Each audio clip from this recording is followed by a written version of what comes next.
Hey, welcome back, listeners. So, last season, I want us to take a moment to remember an iconic episode of ours, definition of not done. So, this is a part in every series known to man when a character begins a show by recapping the high points of the last episode with a dramatic entrance, like saying previously on Loki, dun dun dun. But I'm not going to do that, so fair warning.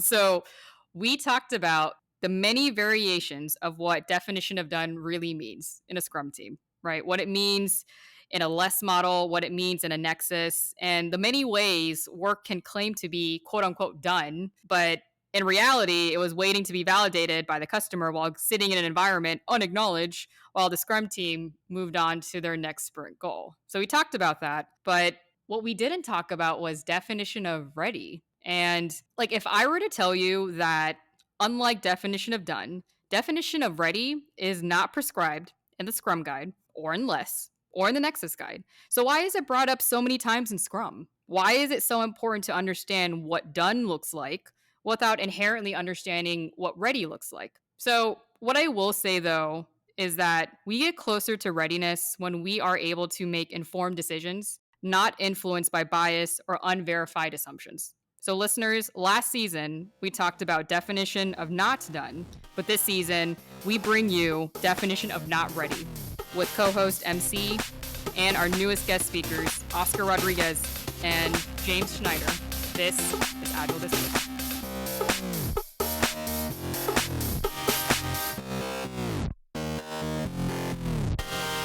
So, Oscar, let me ask you this question then. So, why do you think it's so important to understand definition of done without understanding what definition of ready is first? Why do you think Scrum took that out? And their inherent belief is to have backlog refinement, to have a conversation around it. But why would they prescribe definition of done but not ready? So one of the things that comes to mind for me is that no one ever asks, "Are we ready?" Everyone Yeah. always asks, "Are we done? When will we be done? Are we done yet?" And so that kind of being able to answer that question to our executives, to our team, to observers is the first thing that most of these methodologies think they need to deal with. Yeah. In traditional project delivery, ready becomes when you actually have funding. It's when it's approved. It's when the powers that be say go. It has nothing to do with do we know what the hell we're doing? And unfortunately, in a lot of traditional product shops, it seems as though success is often measured by checking boxes.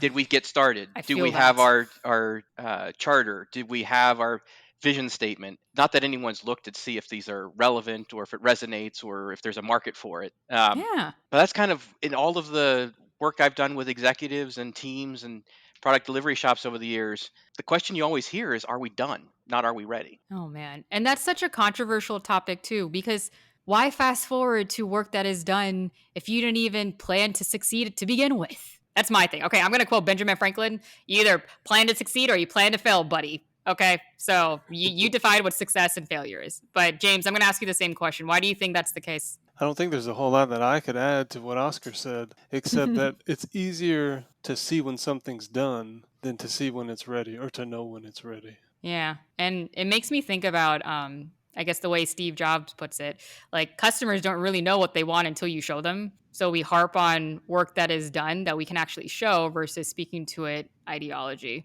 But at the same time, I agree with you, Oscar. A lot of preparation goes into justifying your funding of what you've been billed as a team to build. And this is kind of where I want to touch on product market fit for a brief moment, only because you identify that through a market demand. You identify that through heavy user research. But why do you think it doesn't get acknowledged in the very beginning when we start building a product from its true origin? So I think you've hit on it with what you just said about there's this belief that people don't know what they want. Yeah. And so we ignore them. We tell them what they want. Oh, you must want it Yeah. faster, better, cheaper. You want what we want. And so many times I've been in development shops where we look at each other to say, what do we want? We're generally not the target market. Either we're more technologically Yeah. invested or we're more tech friendly. Are our customers really that way? Or do they just want something that works?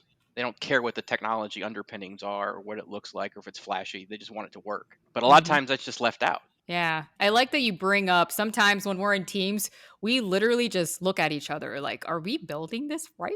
Like, I truly don't know. Like, we need to validate what we're building. Why are we building the thing? Like, that's something that I brought up in a previous episode. Developers wake up in the morning and perhaps this product is like older than they are. Okay. Let's just be realistic here. This product is older than they are and they were hired to provide a service, but it's never too late to recap to the vision of why this product even existed in the first place. A vision that one person had of an optimistic future of how this product could affect its customers. MC, you raised your hand very politely. What's going through your head? No, you said exactly what I was going to say. I mean, sometimes they don't know why they're building something, but I also think sometimes they just don't care, right? And there's a Yeah. balance, right? I've worked with so many developers where they're just like, just tell me what we're building. I don't care why, That and breaks my heart. it does because like, working with teams in an agile role, you try to, bring up feelings and psychology and everybody matters and your input matters. And I would venture to guess, to use a negative term, I would venture to guess that there is a large number of quote unquote code monkeys out there where they're just like, I'm Yes. just here to write some shit and get a check. So it's, we talk about, and you know how I feel about this, Tab. We talk about team composition and building an organization. You got to have a healthy mix, because someone's got to do the shitty work. So, Jeez. Nice. At least you acknowledge it's there. I'm glad that cat's out of the bag.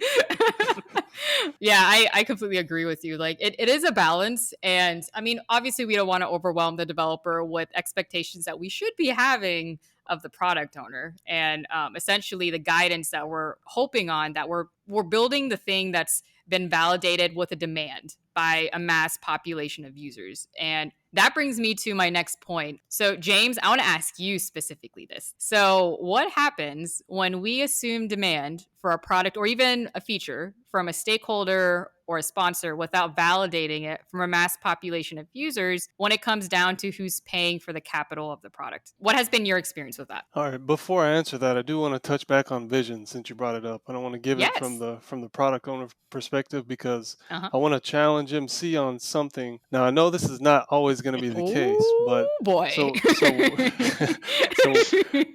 one of the things that I've been trying to do as a product owner is express the product vision, the product goal, the product strategy. I've been trying to do that at least twice a sprint, before sprint planning and before the sprint demo. And the more that I do that, I think the dev team understands more what the goal is and what the vision is. They're more likely to get behind it.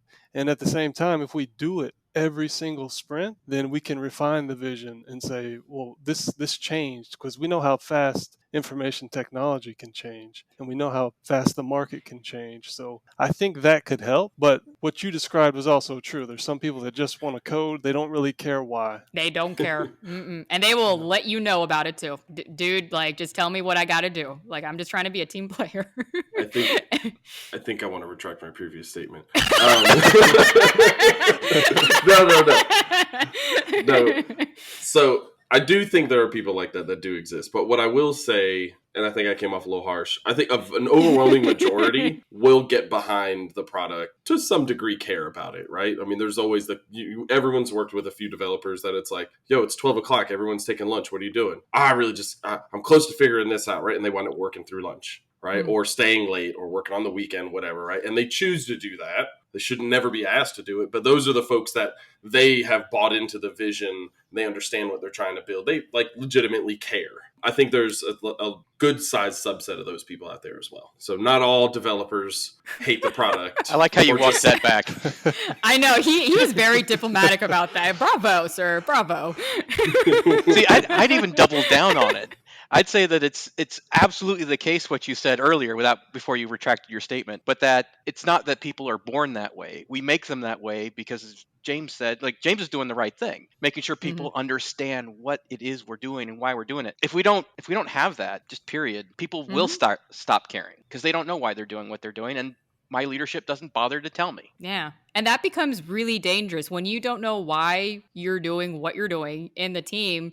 why are you accepting the work into the sprint? That becomes really dangerous, and that's where we stop acknowledging if work is ready. Like the definition of ready in Scrum before, like, is there enough information in the work that's about to be committed to for your sprint goal? And when we ignore that and disregard that, oh man, that's when conversations start to happen at the end of that sprint. But MC, what were you going to say? No, I was just going to say that leads us right back to how can you be ready if you don't know what you're doing, right? Yeah. Like so, Oscar and James and Tabby, all of you know that I played football my entire life. How am I ready to go out and literally push another human being around if I don't have an idea of what's the game plan, right? What is our vision for this single game? How can I push another human being down the field? Can't. It's not possible. So Yeah. I love how the vision, ties right back into definition of ready, because it's absolutely the most important part. And I'm glad you brought sports into this, because I legitimately don't know how football actually happens. Like, I just summarize it into all sports ball. I just think people go into the field and just start hammering each other. So I'm glad you laid that out for BMC. So do you just ask the question, MC, how do you football? I'm sorry, I needed a moment to acknowledge that. Coming back, listeners. So readiness. So bringing it back to you, James, on the question of how do we handle situations when obviously the product or the feature isn't ready to be committed to because it's being paid for by a stakeholder or sponsor and it has not been vetted. The most likely scenario, I think, is you really hurt adoption. Mm-hmm. Whether it's one feature that you get out there immediately because somebody said so, the user says, hey, this wasn't ready, this wasn't what I asked for, they're gonna question the next feature rolled out if it's gonna be good or not. Yeah. And thus starts a cycle. Mm-hmm. I call it the cycle of suffering, but that's me being dramatic. When one feature gets accepted by the team, no questions asked, that begins a pattern, begins a whole new relationship with the stakeholders. So that's where we try to manage expectations, because a feature may be vetted or it may even be biased. A feature may be biased based on the assumption that it's going to bring the most value to their users, but it wasn't actually validated by one person. Knowing that, I kind of want to touch on a team's ability to identify waste versus value. So we talk about value so often. I think value in itself has become a buzzword in the Agile space, as much as Agile has. So we talk about value, but how is our ability to identify value any different our ability to identify waste? This one I think is near and dear to me because you all know how I am. I'm a value first kind of guy, and I could give a shit if it's Agile, Scrum, Kanban. I don't care if it's waterfall. If you waterfall well and you're delivering value, more power to you. Yep. You did create the verb last season, waterfall it. So yeah. But I think from a team perspective, primarily, the developers and creators, let's call it that, right? I've used that before. Developers, designers, data scientists, whatever. Man, they do a damn good job at identifying waste. And it's bizarre, right? And it almost spits in the face of what I said before about most of them being quote unquote code monkeys and not caring. They can spot it from a mile away. This is dumb. This is a stupid feature. Why are we building this? Those are the best parts. This is dumb. And you can tell, Yeah, right? But then when you're building the cool shit, that's when they lean in and the sleeves are rolled up and they're there. So, I think it's bizarre. Like, the product owners that I've worked with over the years, a vast majority of them struggle to identify and kind of sift through the BS of value versus waste. Oddly enough, I think creators can see it a little bit better. Maybe isn't that a sign of really good team health when they become so invested and they are just transparent about why are we working on this? This is dumb. Like, let's get back to the drawing board and pivot. No, I agree that it definitely comes back to if our ability to not be able to identify waste, it goes hand in hand with not being able to identify value, because you got to know the difference. But Oscar, what were you going to say? I'd say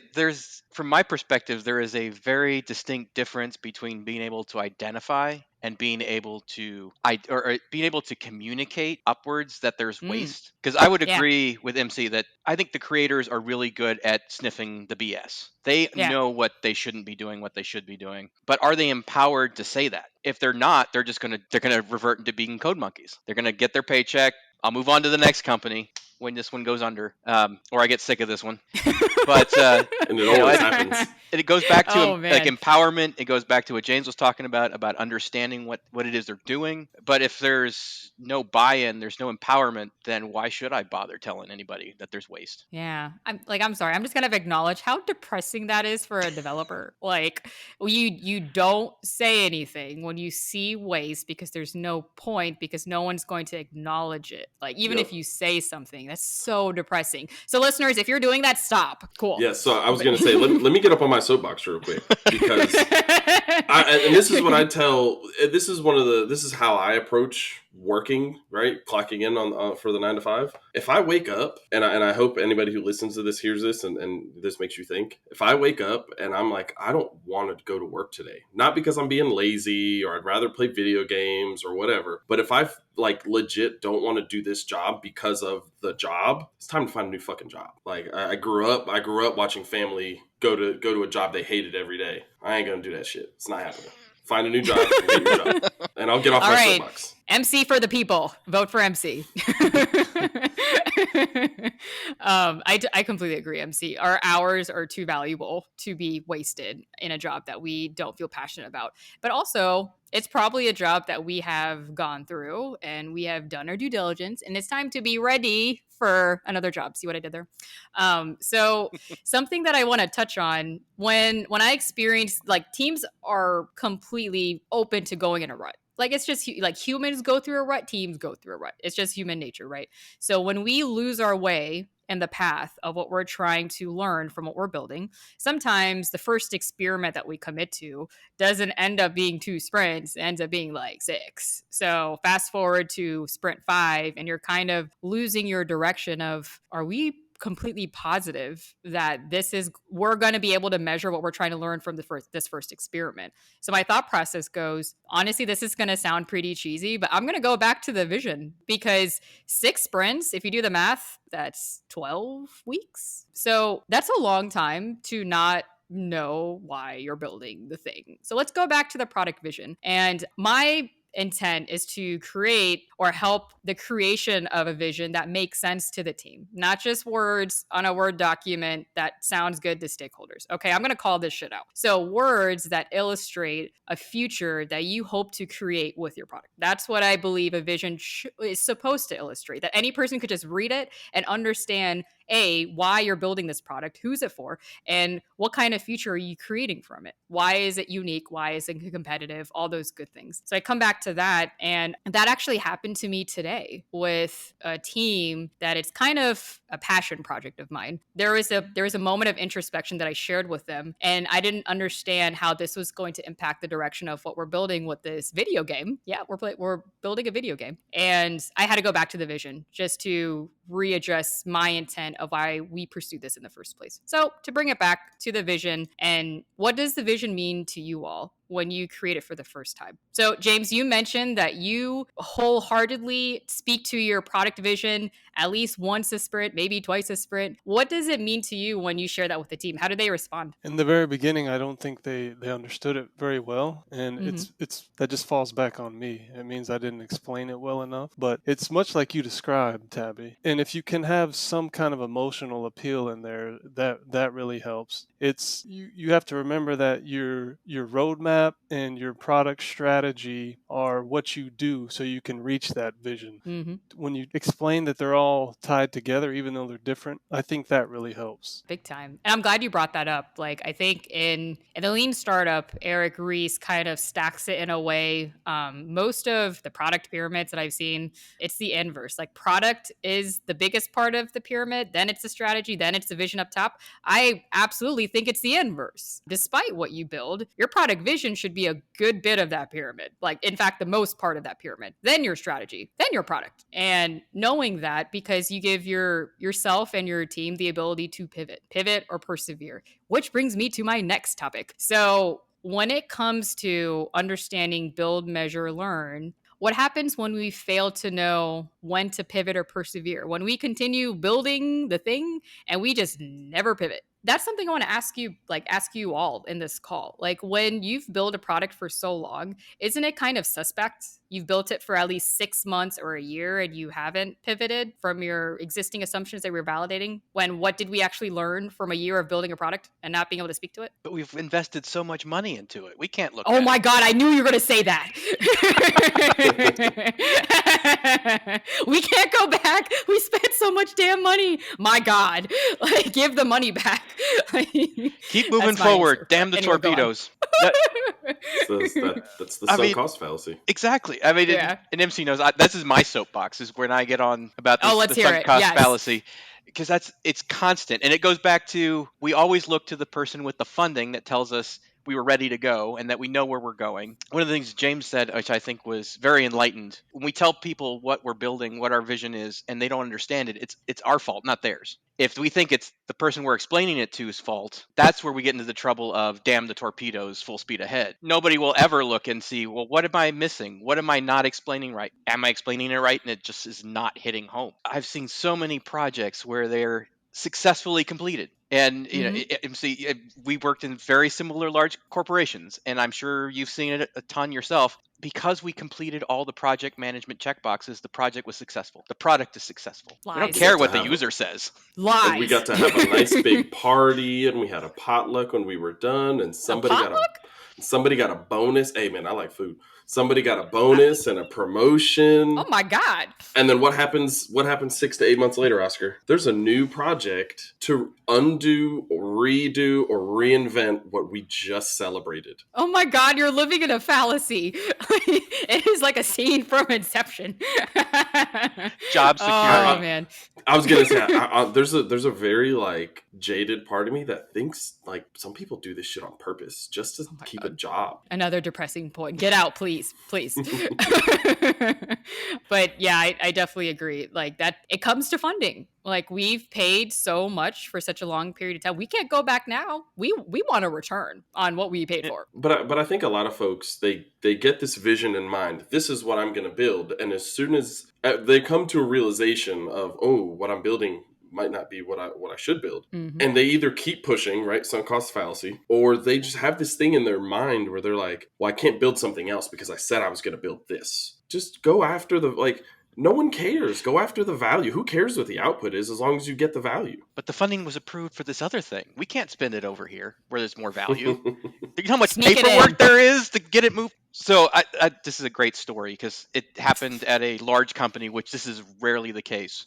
It's a replatforming. So as we just discussed, we were replacing something that was already built because that's what we do in large corporations. But so this replatforming exercise started with, we are going to rebuild component A. Now, I won't use names to protect the guilty. But when we started down that path, millions of dollars approved for this replatforming of component A. We're 2 months into it, so we spent money. We get a report back from Gartner. Oh crap, we're best in the industry. It's not great, but we're best in the industry with component A. Alrighty. And I was fully expecting full speed ahead, damn the torpedoes. Let's rebuild it anyway. Yeah. And we did get a lot of that, but the team felt empowered, and we actually pushed back. We're like, we're not building this. So we pivoted. We looked at what is the market telling us is the problem? Where are we seeing production incidents show up? Where are we seeing customer complaints show up? Where are we seeing errors in the processing? Let's go after that. And sure enough, we pivoted. This went is related to one of the projects that MC and I were on at different times in our lives. But as a very successful replatforming program, I hate to say that this was 6 years ago, and now they're replatforming the replatform. Oh my God. Are you serious? It is just what happens. Is that the third time they replatformed the platform? Easily. Oh my Probably more. God. So how about they just give up the platform? There's a mind-blowing idea. So here's a thought on the flip side, though, right? So that's a good success story that I guess ultimately Oscar was not a success because they replatformed again. But so not to put too much information out there, but so like working in an organization that does metered funding, right? And they do metered funding at certain intervals because the guise is, well, we want to make sure we're working on the right stuff. Uh-huh. But after a couple of years, they've never said no to a request for metered funding. So, and I see that as a failure to learn from what you're preaching, right? Yeah. Around sunk cost fallacies and go after value. And, you might get there eventually, but how many hundreds of thousands of dollars are you willing to throw at something when, you go through 3 or 4 cycles of funding and you're not getting what you're looking for? So it's just, it's interesting that some organizations take that approach, right? We talk about metered funding and we talk about sunk cost fallacy and we talk about these things, but then in practice, nobody wants to be the one who has to stand on stage and say why I decided to pull the plug. Oh yeah, on big time. something. No one wants to take credit for that. So this is what I have definitely noticed as a trend. It is a fundamental problem in product culture of not being able to say no to stakeholders. Diplomacy wins every time. They're going to say maybe. They're not going to say no. We're going to vet it out first, but we're not going to have a conversation right now. Or like, what's the point? Okay, if I'm a product owner, why would I justify build, measure, learn if my funding is forever going to be approved? Honestly, like nothing is going to motivate me to build something in iterations, to lower risk, to make sure it has demand if it's always going to get approved. That's another sense of waste of funding when you don't say no to funding. So this is a story that I'm happy to share with you all. I'm with the team right now, and we're in the early stages of our first experiment. And I told you this earlier today, MC. We have our first experiment validated. Like we did a heavy design sprint, and we had some good ideas, and we had some really, really bad ideas for the first experiment. And we are not going to build the bad ideas. Thank God. So thank God for the design sprint. What I will say though, this team, it's pretty high stakes. If the first experiment does not follow through, if it does not go, if we realize it's not actually viable, we're not going to push for funding. We're not going to push for more funding on a product that already failed to begin with in its first experiment. We're going to pivot and go back to the vision and the drawing board, but we're not going to continue building a thing that we've validated that isn't viable. But we would have to fight that, which is ironic. We are fighting the organization to take their money back. Well, because somebody up above you said something to somebody up above them, and it made its way all the way up that says, we're doing this such amazing thing, and we're going to change the world. And it might be wrong. It makes me laugh because this whole Agile sphere is about learning, fail fast, put that in air quotes, because we can't fail. We can't fail. And then we don't want to make the wrong decision. And it makes me laugh because I feel like a vast majority of leaders, when push comes to shove, they revert back to what they know, and they don't persevere or they don't pivot when the going gets tough type of situation. I think fail fast is again turning into not a buzzword but a hashtag. Man, if you look up the hashtag fail fast in LinkedIn, my God, like it is trending hard for years. So I think it's starting to become translated to let's fail recklessly, guys. Like let's fail recklessly and not fail from informed decisions. Definition of not ready, people. So this brings me back to another topic. So we talked about product for a little bit. I want to bring us to teams. In Scrum, they inherently and repetitively talk about the importance of definition of ready to limit and lower behaviors that we want to avoid in Scrum. So all these outlier situations. But what I want to ask all of you is what happens when Agile teams get stood up before they're ready? It's a whole group of people put together to create a thing, and they have no idea what they're creating. I am going to volunteer Oscar as tribute to be the first person to respond to this, because I know for a fact Oscar has stood up many teams, and a lot of those teams probably should never have been stood up. Oh, so Oscar, put you on the hot seat here. What happened? It feels like there's a bus coming. No. Oh no. No, I will say that a lot of it did happen, and I saw a lot of it happen. In fact, I had an Agile team that got stood up and I was a consultant at the time, so I was privy to lots of information, and I knew that project was the process had been initiated to cut funding to that project, but no one else knew. So we had to stand up the Agile team because we've got the money. What? Wait, but the money's gonna run out. But no one else knew that. Oh my God! Right? It's one of those. Left hand needs to do what they've been told, even though right hand is getting ready to smack them. Wow. as an outside consultant, I'm like, do you understand what this is going to do to this team's motivation? Even if you have Yeah. future plans for the people you're staffing on this team, don't worry about it. We'll give them some busy work. Wow. Even better. Yeah, talk about a process of building code monkeys. I mean, that's exactly like, oh, you're doing great stuff. Oh, just kidding. Oh And man. oh man, and this was I don't know when this was, Oscar, but I'm assuming it wasn't recently. But man, you do that in like today's culture, where you've got people that are openly saying, "If you force me to come back to the office, I will quit." Like, Mhm. try that in today's culture, and they're going to be like, "Peace, I'm out." Like, good luck. Yeah. I didn't document any of my code. Nothing's in Swagger. Figure it out yourself. Yeah. That's savage. But I think I think I've worked in a few teams where we've run into this problem where we stood it up. I think it was because it was a mix of people were in roles that they didn't want to be in, right? Which Yeah. is like just the super common, right? You have product owner who, quote unquote comes from the business or was a user or was like a SME, and they're like, I don't even understand. I did a 2-day training and now I'm the product owner, and they don't even want to be there. And if the team's not ready, at least from a vision perspective, right, and they're not empowered, like we may not have all the team members, brought in, and we might know we need developers and we know we need XYZ.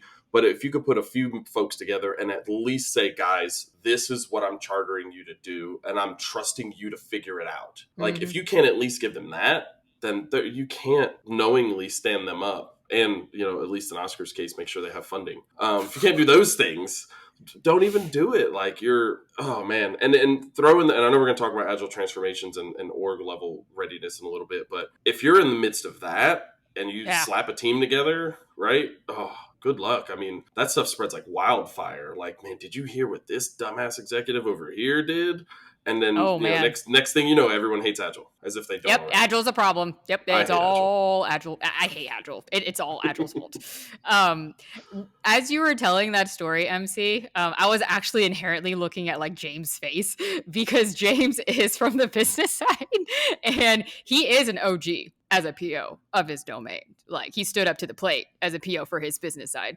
But I've also seen POs like come into what's considered a discovery or a series of weeks called discovery, and the PO was never prepared to accept the role of PO. They were just told they were going to become the PO, like that was their next step in their career. And at the beginning, I mean, it sounds like a great opportunity, right?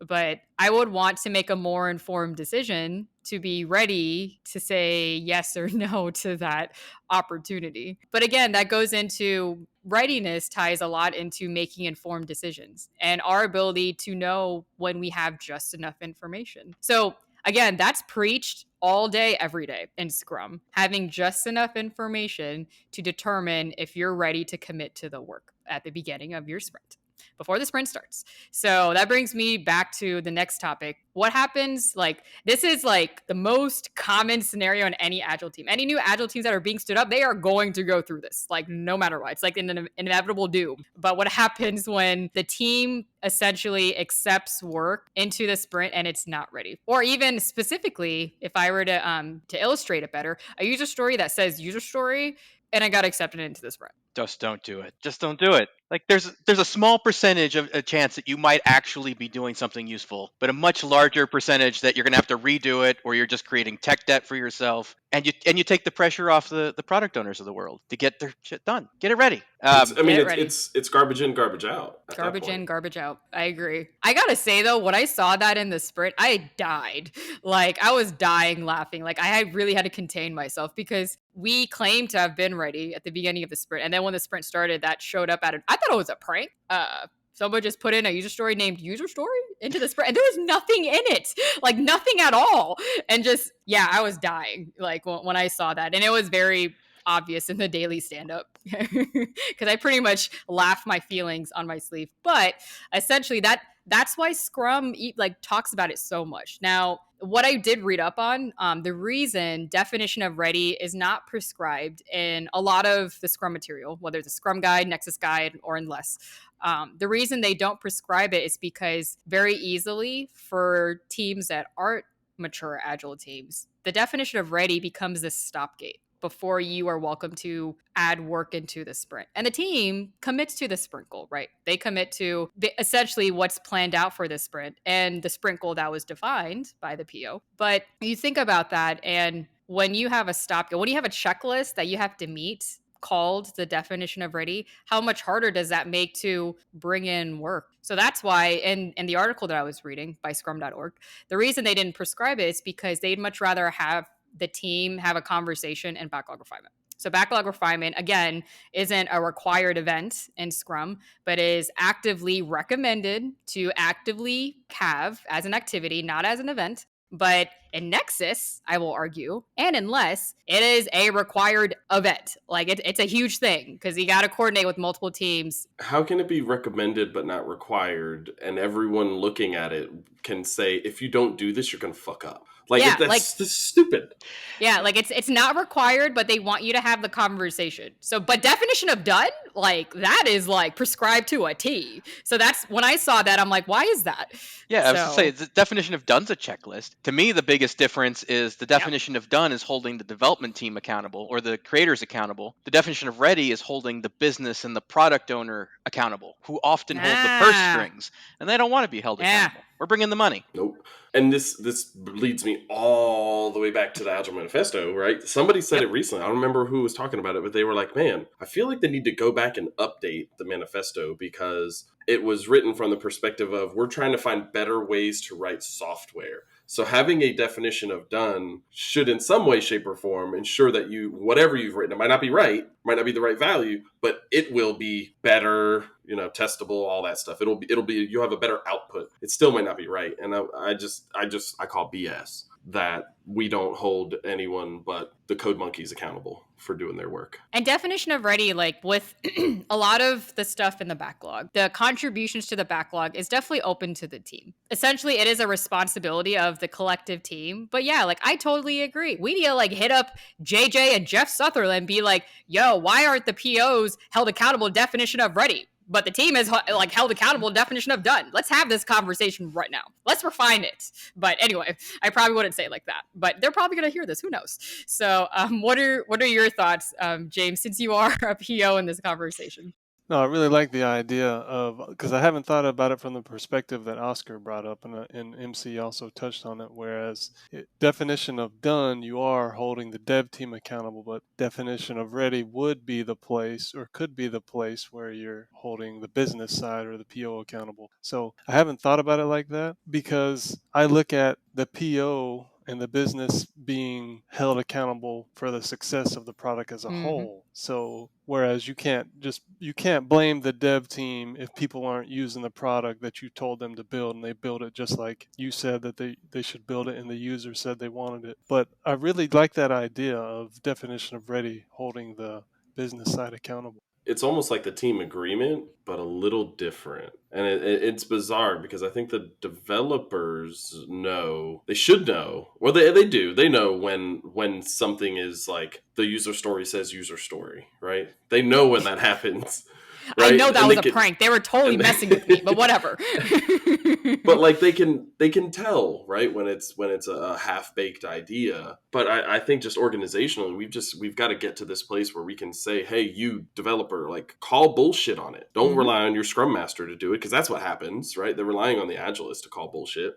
Or they're relying on the Agilists to say this isn't good enough in backlog refinement. Yep. And I think they need to stand up a little bit more because, James, to your point of the definition of done, therefore for the developers to make sure they dotted all the I's, crossed all the T's. Can you imagine like the level of waste you're going to introduce to the team if you give them like a half-baked dev story and they're like, yeah, we're going to go do the thing. And they're like, where's the data? Do we even have access to the data? Is there even an API that we can access? Do we have to write the API ourselves? Like, there's so many questions that the developers should have asked beforehand to determine whether or not they're ready. And yes, Tabby, it could happen in backlog refinement. The whole thing just makes me laugh. I mean, I honestly think the whole sprint is backlog refinement. Okay, it is chat windows, it is conversations, it is actively grooming and challenging what's in the product backlog. And I mean, the Scrum Guide will verbatim say the PO is accountable for communicating the product backlog, right? So even though the PO is accountable, that responsibility is still on the team. We should all be playing a part in that. Something that I want to bring up is the concept of busy work is incredibly dangerous. It's dangerous in a Scrum team. It's dangerous in Less. It's dangerous in Nexus because you stop working on work that is related to the sprint goal. So this is what I'm thinking. Like agile teams find busy work in a clogged product backlog when there isn't an understanding of the sprint goal or the product goal or the vision or the strategy. None of it makes sense. So they finished their stuff in an active sprint that they claimed to have committed to.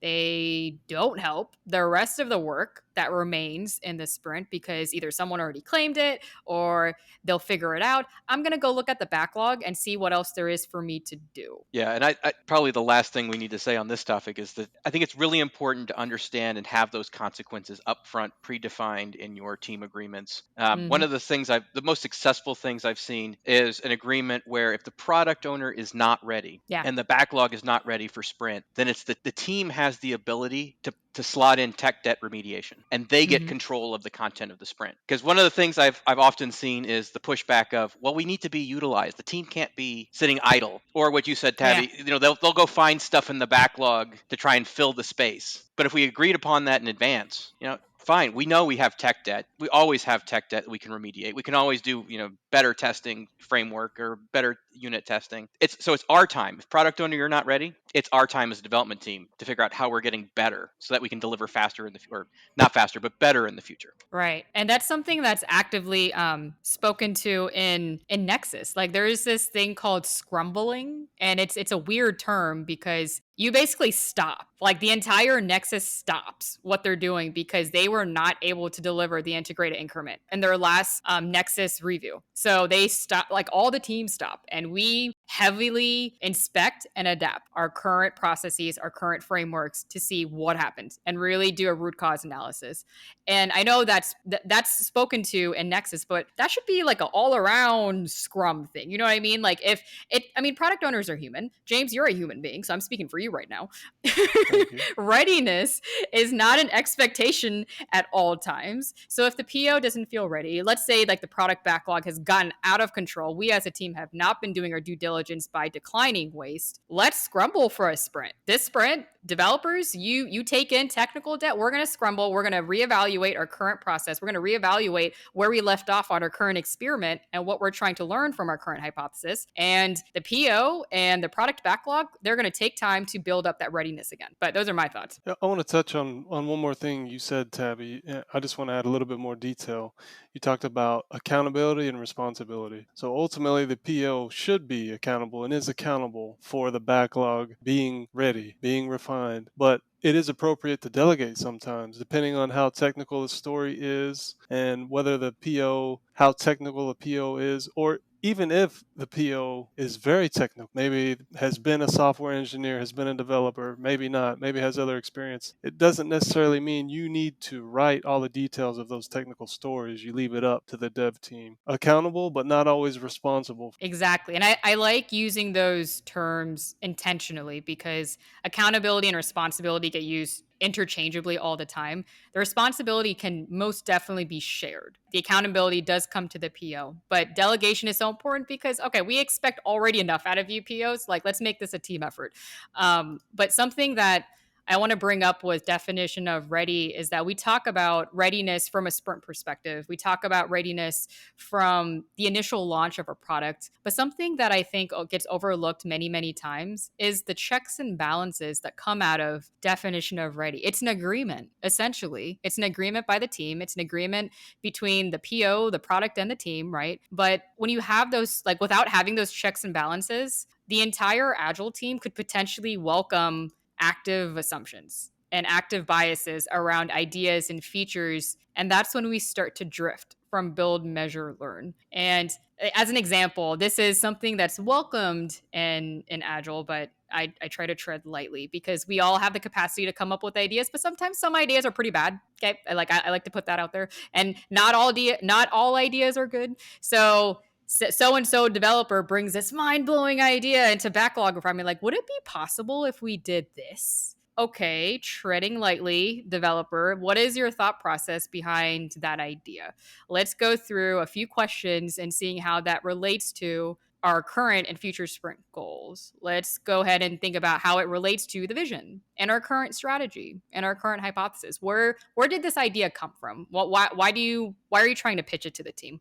And then that's where we kind of take a moment to challenge the developer, but not obviously not shut them down, because we are a team that promotes transparency, but to just kind of validate the thought process behind that idea. Because otherwise, if we say, yeah, let's just try it and see if it sticks, let's just build the idea, see if it sticks. Cool. So we've had 10 days out of a sprint on average, 10 days where we've billed every developer and the Agilist and the PO for an entire sprint on an idea that wasn't vetted, and we're going to share that with the stakeholders because that's what we build their money on.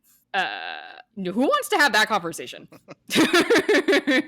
So that's why vetting becomes very important, only because you want to validate where the idea ties into. And I truly believe definition of ready ties into those checks and balances. Definition of ready obviously is illustrated in Scrum as a way to focus on behaviors we avoid when we're starting the sprint. But it also goes to product backlogs. It also goes to committing to the product goal and the product strategy. Readiness is an inherent responsibility of the team as much as done is. I'm just saying that, JJ and Jeff Sutherland. Okay, cool.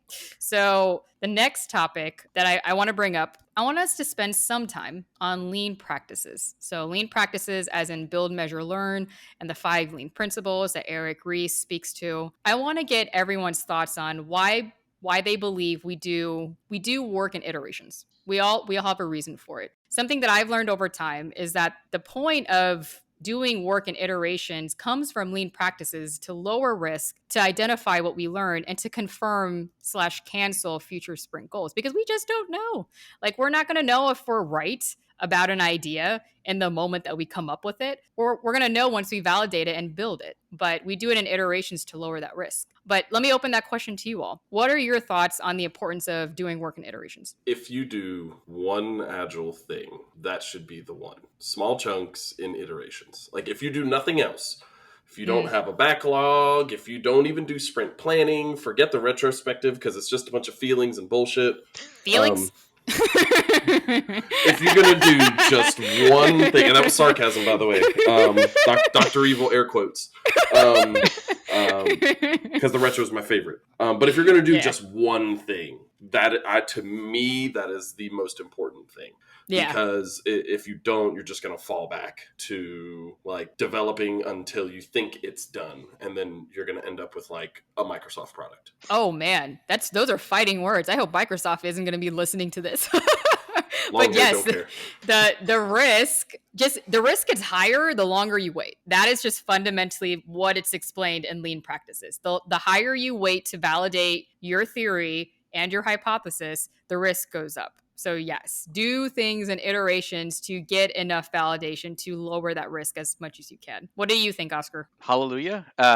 I mean, a lot of these concepts we should have learned from, like, not even software or manufacturing. Let's go back to basic science. Small steps. Can you validate with a step that you took was the right step? If you can't, the scientific method. Exactly. I mean, it's funny because all these things we talk about, lean, all of the methodologies that have sprung up over the years, they're all based on the same things we all should have learned in kindergarten, and that we all have been working on for decades as a society. We just like to repackage it and throw different names on it. But truth. Yeah, to MC's point, that's like one of the most fundamental things we learned as a society. Do something. If it works, great. If you got eaten by the T-Rex, don't do it again. Oh, very violent. Okay.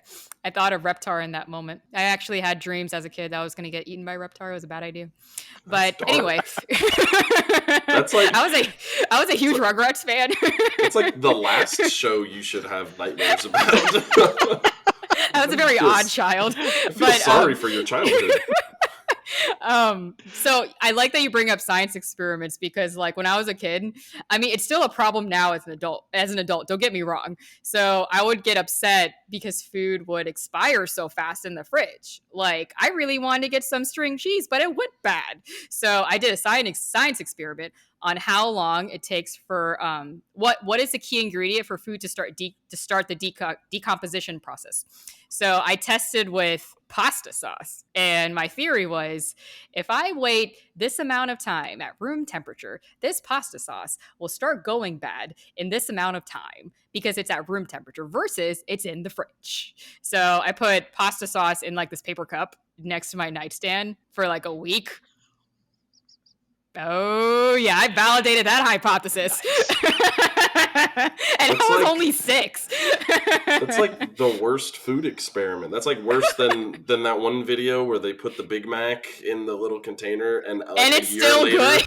And a year later there was no fungus on it. Like, oh my god. Oh man. But see, like I knew it would go bad. I just wanted to see at the rate of how soon it starts to decompose. And then I wanted to reference that to cheese. But cheese doesn't have sugar, but pasta sauce has sugar. So then I started an investigation of sugar and expediting the process of food going bad. But anyway, that was a great experiment. Way left. Way left here. Coming back, you guys got to get a taste of the mad scientist. That was me as a kid. But yes. Put on words. So yes, like lean teaches us from the very beginning to do things in small iterations only to like be able to claim how much risk we're taking in. And someone told me recently in a previous conversation of, well, yeah, if you're monitoring risk that hard, then it makes sense. And I'm like, when are we not monitoring risk? Yeah, because the risk is broad. It's risk of putting the wrong product out, risk of wasting money, risk of employees leaving. There's so many levels of risk. Exactly. And we definitely need to spend time unpacking that. And as a PO for other things, when am I not thinking about risk? Am I actually building the right thing? Is my hypothesis completely obtuse? Did I perform enough user research, user interviews to validate and build this hypothesis? Do I even have enough research to back this up? So risk never stops. Risk is this, it's not even a process. It's this continuation of acknowledgement of something that exists when it comes to building products and building something that is uncertain. Even startups, something that Eric Rice speaks to about I love his definition, by the way, if you guys don't already know his definition of a startup. So he describes a startup as a human institution designed to create something under conditions of extreme uncertainty. That's a startup. And I read that and I immediately think of, okay, well, that's most Scrum teams. That's most Agile teams. They are building products or adding to products based on extreme uncertainty. What do you all think? Definitely agree, which is why I go back to trying my best to talk about the vision, talk about the product goal, talk about the product strategy every sprint so the dev team can keep me honest, so everyone can constantly hear what we're trying to achieve based on what they're seeing. And you can refine your vision. You can change your vision. It doesn't have to remain unchanged. Things happen, things change. Man, you are that humbling PO that every team wants, James. My God, that's what I'm going to share with you. I don't know how much of me rubbed off on James when we worked together on the same team. But okay, you're going to claim credit for that? Okay, I will cool. Absolutely take credit for it. James learned it from MC. Okay, then. No, so awesome. Humble. So humble. I learned many things from MC, good and bad. Yeah, but see, I introduced James to many tabby habits. So yeah, like he's learned the word MERP. So, but anyway. I get credit for that. Moving on to the next topic. So we talked about readiness with teams and with product. I also want to touch on readiness when it comes to agile transformation. So, or something that me and Matt would like to call fragile transformations. But what happens when agile transformations happen and the org literally isn't ready to flip that switch and they think they are? I wish I've seen an organization that is ready. All of them have been doing them, but none of them have been ready. Exactly. Because time is money. Like we got to flip the switch now. Like we're ready enough. Ready enough? We'll unpack that. Everybody else is doing it. Come on. I will argue that you're never ready until you do it. Like what can you do to prepare yourself for transformation? So you have to know why you're transforming. So I'm glad you brought that up. So many organizations will transform not for the reasons that the frameworks are designed for. They will transform because they read about the revenue that comes out of outputs from agile transformations. Oh, like doing twice the work in half the time. Totes. Something that like I think we inherently just we acknowledge but we kind of forget is that organizations are still businesses. They're still businesses. They got to keep the lights on. They got to keep the lights on for their customers and for their employees. So they read about these agile transformations and the ability to deliver so fast that they want to flip the switch immediately so we can get on board and deliver even more output faster. But there comes some homework and preparation when it comes to transformations around Scrum.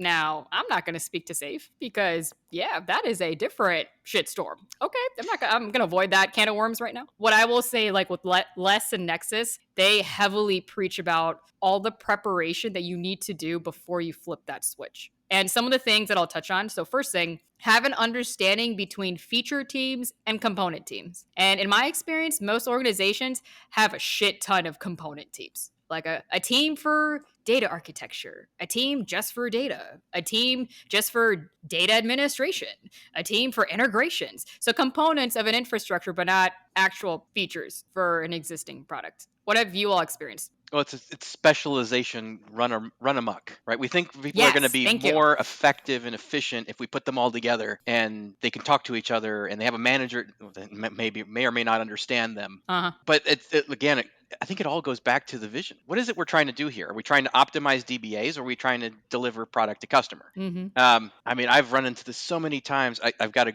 great example right now where we're focused on billing and payments, which is it's an extremely important function. But how does this work for the customer? Like, it's not it's part of any value stream. It's not part of any product delivery. It's just in this abstract, yeah, let's do something cool. And kind of going back to something we said earlier, the developers just found stuff that they thought were interesting. Well, let's pay in Bitcoin. Our company doesn't, the company doesn't accept Bitcoin. My God. But it's cool. I wish we could pay with, a credit card. That would be nice. Or so here's I don't know if I'm being humble or what, but whatever. I mention it all the time that I have a business in the CBD industry. They'll market to me to use their services like a payment company will, but that payment company won't take CBD business. So it's just like the developer saying, hey, we can add the feature to pay with Bitcoin, but we don't accept Bitcoin. So it's like, hey, MC, we would love your business, but we don't take CBD business. Huh? What developer built this feature? Like, get out of my face. Exactly. That's when busy work comes into play. Oh, yeah, like that sounds like a great idea. Let's just build it, guy. Let's see if it sticks. My God. Yes. So, yeah, like when the actual inherent structure, let's say of your program, like just your part of the entire org is more focused on putting all the UX designers on a team and then putting all the data architects on a team and then putting all the solution architects on the team. When it comes to those teams speaking to their own product vision, what do you think they're going to speak to? What is their product? My product is the team. That's when they say, I have an SLA, and I'll get back to you in 48 hours. That's what I'm saying.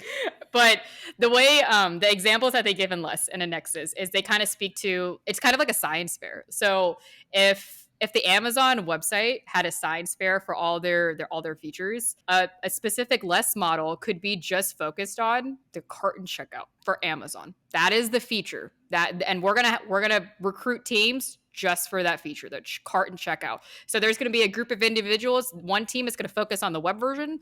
Another team is going to focus on the app version. Another team is going to focus on devices and hardware, but it's all with the carton checkout. So you know what that requires. They have to talk to each other. Like they all have to collaborate on implementing this integrated increment. That's why they keep calling it the integrated increment and not the product increment. It is an integrated increment of one feature with hint, one product owner for 2 to 9 teams. I want to see this in practice. I know. While theoretically it sounds great, it sounds simple. I don't know if people can handle that.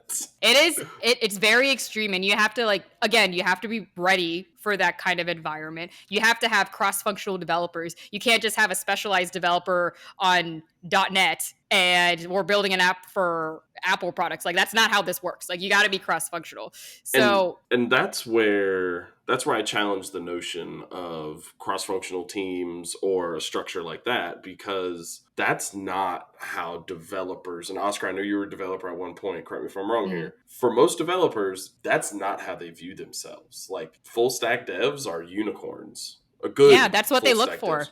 Yeah. But that's what's crazy. There's not that many of them out there. Folks find their specialty and they ride their niche. Like, Oscar, correct me if I'm wrong here. No, I mean, you're right. The vast majority of engineers out there are like that. One person I worked with, she used to say, there are only so many unicorns, so hire some horses and glue a horn to them. And it was or upskill them that's to amazing. unicorns. it was That's being yeah, realistic. I totally It's get like, it. not everybody can do everything well. Let's just make them good enough at the other things. So not everybody needs to know Swift or Objective C. We have one or two guys, and if you can read Java, you can read Objective C. So I Yeah. want to make an image now, Oscar, just from that description. Oh my god. Okay, where we're gonna glue a horn. No. Every organization has 2 or 3 unicorns. Uh-huh. They also have a handful of horses with fake unicorn horns. We have a couple zebras and a couple jackasses. And thus is my product organization. What about the donkeys? That's the ass. But it's not. I always respond with that. I mean, that's your workers right there. I'm just kidding. Yeah, the point I'm trying to make, MC, is like they're not going to be recruited then. They're just not for that less structure, for that less model. And that's completely fine, right? You got to be intentional about what you're trying to transform within your program for what features. It takes a lot of work to restructure the whole program. There's no program managers in Less or in Nexus. There's no there's no Agile coaches in Less or Nexus. There's Scrum Masters, there's developers, there's one PO in Less. Now, and Nexus is a little different because they got the NIT team, which is the Nexus integration team, but I'm not going to get into that right now. Essentially, you have to restructure your leadership. You have to restructure the existing teams, and you have to restructure the actual people that are going to get recruited into that Less model. So knowing these things, when you don't do that work beforehand, you are not ready. Like, don't flip that switch. You're gonna do more harm to the existing teams than good, in my honest opinion. So that's when I talk about transformation readiness with a specific model, which in my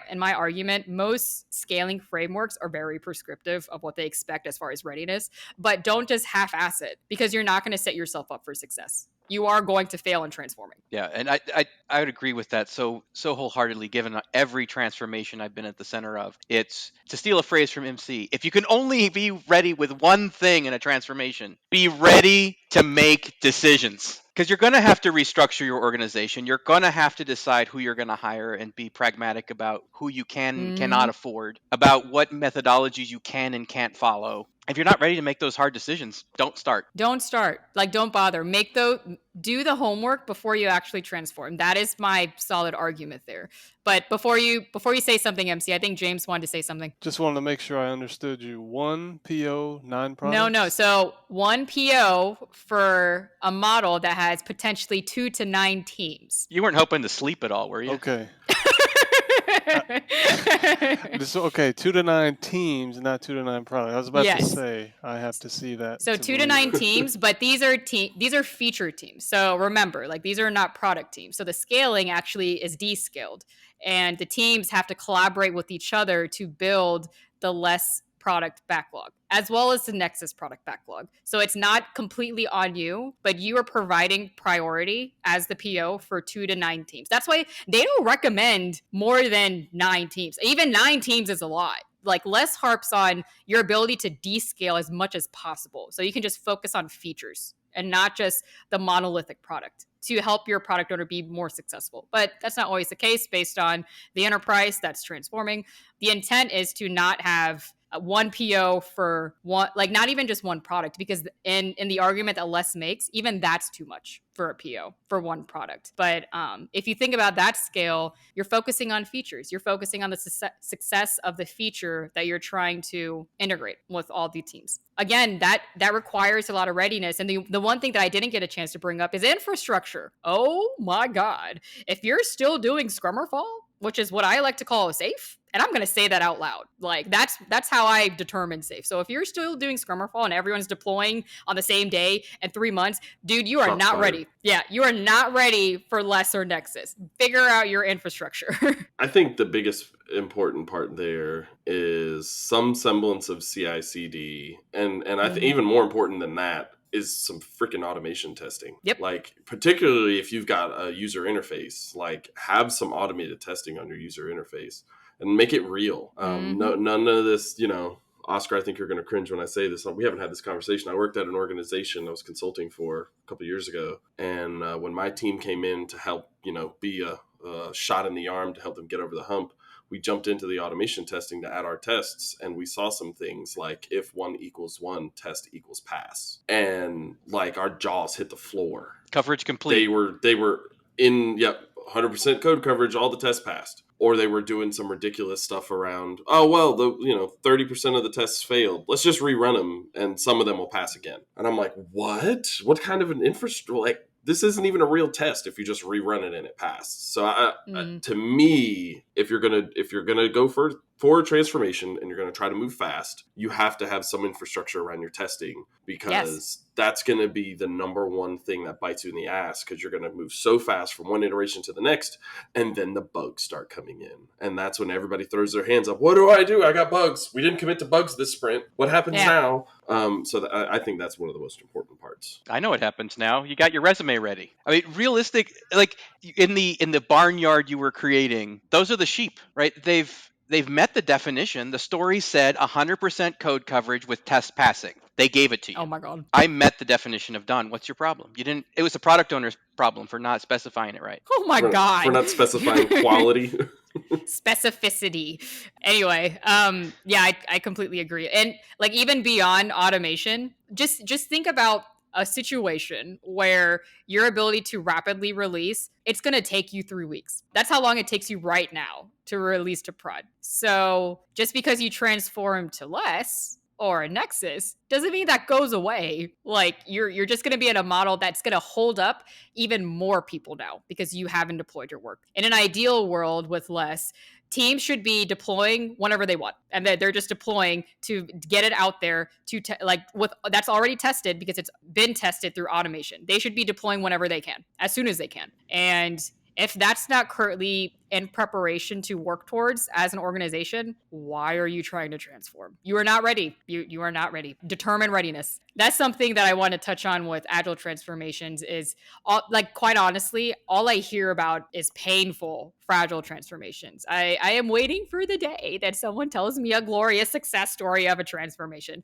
but who knows? Give it time. I don't even think to be frank, I don't even think if they're ready that it's not going to be painful, because you're dealing with people more than anything. And difficult conversations. Well, it's the the Virginia Satir curve, right? At some point, right, you get the dotted line that shoots off to the side, and that's where everyone starts quitting because it's too hard and painful. So, I'm not worried about it being painful, but I think I'm more so worried that we have the leadership in place to weather the storm, and that they, like James, I love, James, how you said it, that you go through the vision constantly, and you're constantly reminding people why we're doing this, because I've been through several transformations where the leaders show up on day, like almost like a safe PI planning event, right? Leadership shows up, hey everybody, this is the great thing we're gonna do, and then they're gone, and they're never back, and they're not there to see all the bumps and bruises and the stumbles along the way. You're never going to be ready, and it's always going to be painful, but if you're there and you're willing to persevere and then reiterate that vision, you might be okay. You say that we're never going to see them. We're going to see them when we go live 3 months from now, when shit hits the fan. But that's just me being negative. Go ahead, Oscar. Well, I mean, it will always be painful. But if people are willing and understand why that pain is occurring, and they're willing to take that journey, those are the people you want. And you have to be, going back to the definition of ready. Like if you're not ready to make the decisions of, we need a lot of automation. Those are the people we need to hire. We've got a lot of code monkeys that don't care. They got to go. They gotta go. And you're impacting people's lives. It's hard conversations. They're hard decisions to make. But if your company really needs to make that shift to stay alive, Yeah, stay in business. that's when you're ready. I'm ready to make those hard decisions. But a lot of, I mean, I've worked with companies where they feel like they're too big to fail, especially the large enterprise. We don't need to get rid of those people. It's too hard. I've been in organizations where we just take those people and instead of having the hard conversations, we just kind of keep them over to the side. So when the inevitable layoff or downsizing comes, we got a pool. That's diabolical, but I guess if it's effective.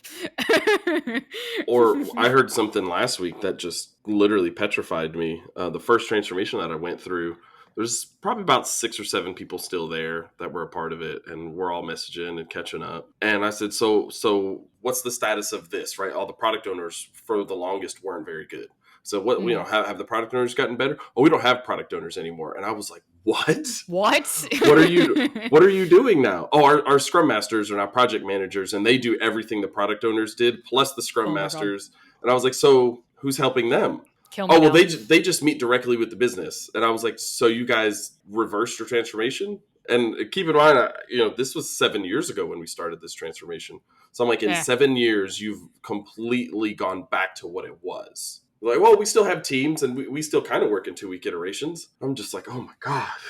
That is cringeworthy. And like both of you touch on something that's actively written in big red letters the way they teach it to you at Less. So in Less, they teach you there is no role security in Less, especially in your org. When you're transforming to a Less model, there is no role security, but there is job security. That's their argument, because you gotta move the program managers and the project managers, and you gotta introduce. If you want to keep them in the Less model, you have to set expectations. You can either join the Less model, become a Scrum Master, adopt the Agile mindset, or you can take this other position where you become a mentor and you leave this particular program into a different part of the org.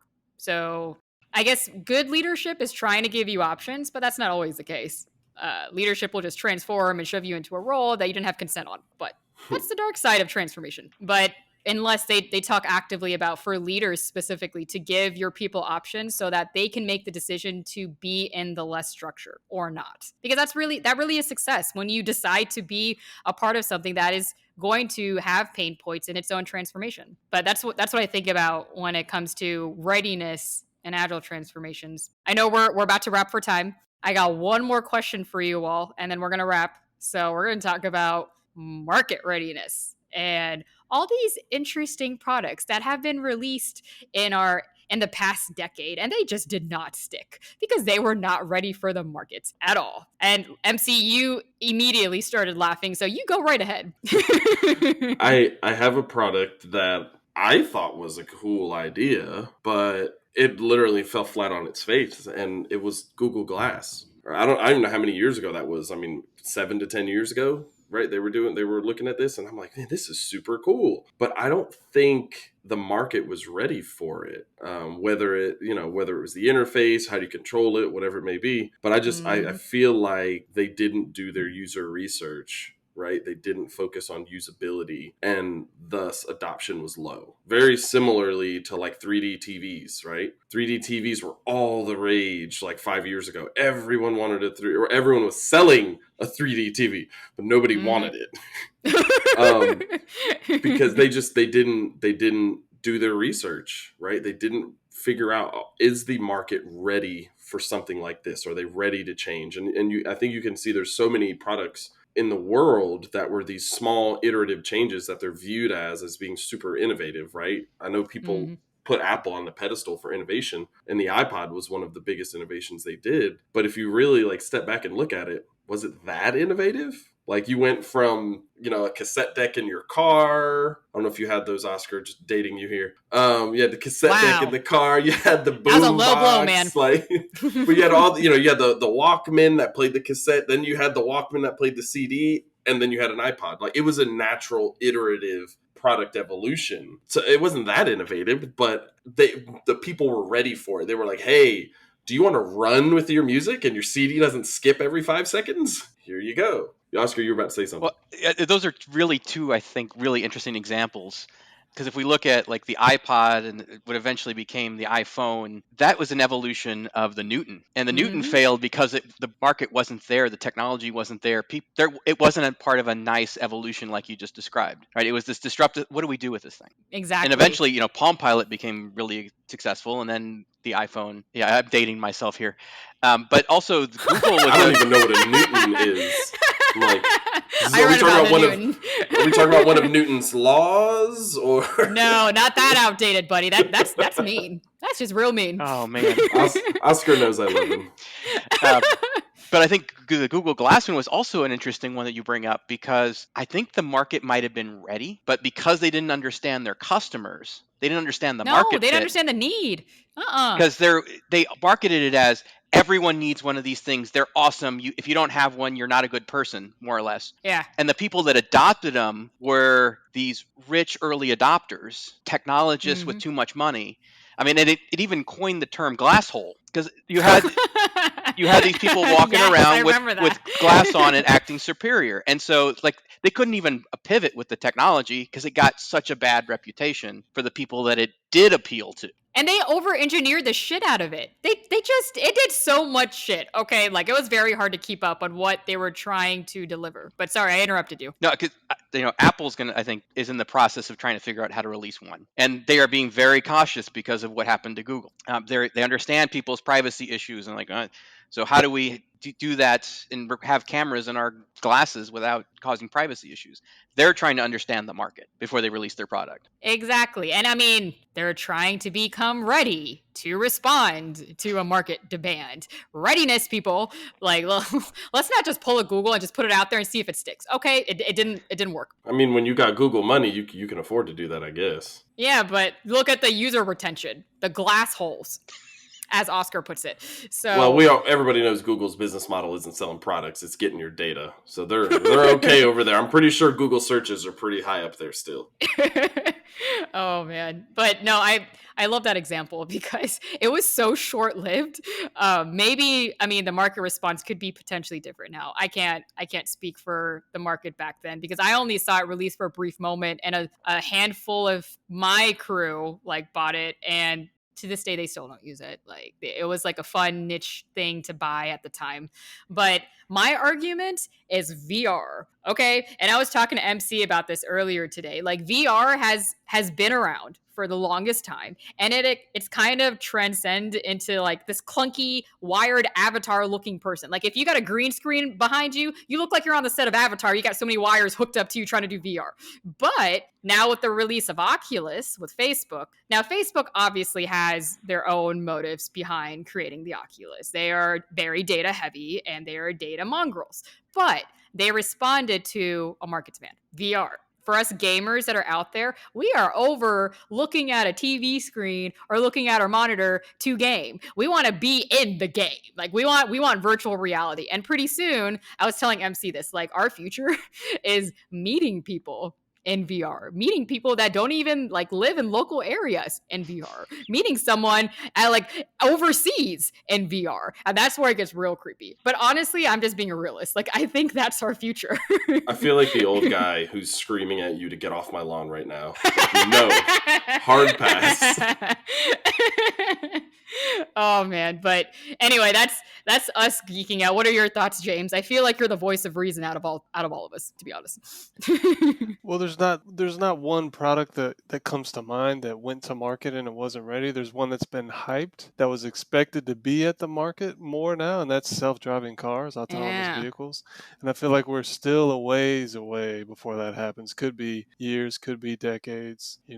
We need to improve infrastructure still. We need to improve AI still. So it's not where people thought it would be. And some people cringe at the idea of self-driving cars, even though we still have 30,000 plus deaths every year that humans cause just in the US from car crashes. I trust self-driving cars more than humans once we get there, but we're just not there yet. Call me crazy. Crazy. But I'm just scared of Skynet. Like, I'm just scared of Skynet happening. Like, I think we're becoming, and this is way off base, but I think we're becoming like way overly reliant on technology. And I have so many things at my desk right now that I can ask to play music for me, and I'm not going to say those magic words. I just think we're overly reliant on technology. I am so tempted right now. I know. If you weren't wearing headphones, I would be trying to activate your devices. Yeah. Oh man, that would be hysterical. And I mean, yes, Big Brother is fucking watching. I'm sorry. Like, I am so deeply wired right now. They know that I'm recording an episode for Agile Disrupted right now. Okay, let's just be real here. So something that I think about with self-driving cars, I kind of gather the context clues that none of you have watched Upload by Amazon Prime. Is that the one where the guy dies and his girlfriend uploads him to a virtual reality world and then she can interact with him? That is the weirdest, most entertaining show I've watched in a long time. Oh my god, I love that. Was like the first thing I watched in the beginning of the pandemic. But go ahead. But one of the things that and self-driving cars have in common are data privacy. What's going to stop an insurance company from lobbying to get all the data about the self-driving car, and what did you, the human being, do in the car, and how's that going to impact your insurance rates? There's, interestingly enough, right on this data privacy, a common software used for house inspections made a change recently where all your data is going to be available to homeowners insurance companies. They can use that against you down the road. And those are things that I fear where our over-reliance on technology is going to harm us. And I think for some people, myself included, that is why I'm not ready for an autonomously driving vehicle, because I don't think the tech's good enough, but I'm more concerned about the data privacy side of it. Would it be cool? Yeah. But I don't think myself and millions of other people are ready for it because of those types of reasons. No, I'm thinking about Upload. I'm going to be uploaded into some afterlife version after I'm not going to say anything else. I'm ruining it for people who have not watched Upload. But yes, I try not to relive that horror story. There's no such thing as spoiler alerts in the pandemic. You have plenty of time to binge watch a show. But I think of political figures like our president in an autonomous vehicle that's linked to an API address. Nah, bro. Nah. Like, I can't trust that. Like, anarchy will ensue when we access that data and our president is dead. Awesome. I immediately think of that. I think of world maintained peace. Like, when the rest of the world starts, like, their political figures be transported in autonomous cars that are linked to data systems that anyone can hack. Nope. But anyway, I sadly do have to wrap up today's episode. But before I do that, I want to give a moment to show gratitude to both Oscar and James. So thank you, Oscar, for joining us in today's episode. Thank you for having me. Awesome. And James. Yeah, thank you. And all you listeners out there, thanks for joining us in this roller coaster of an episode called Definition of Not Ready. Stay tuned for the next episode coming up, Agile Disrupted.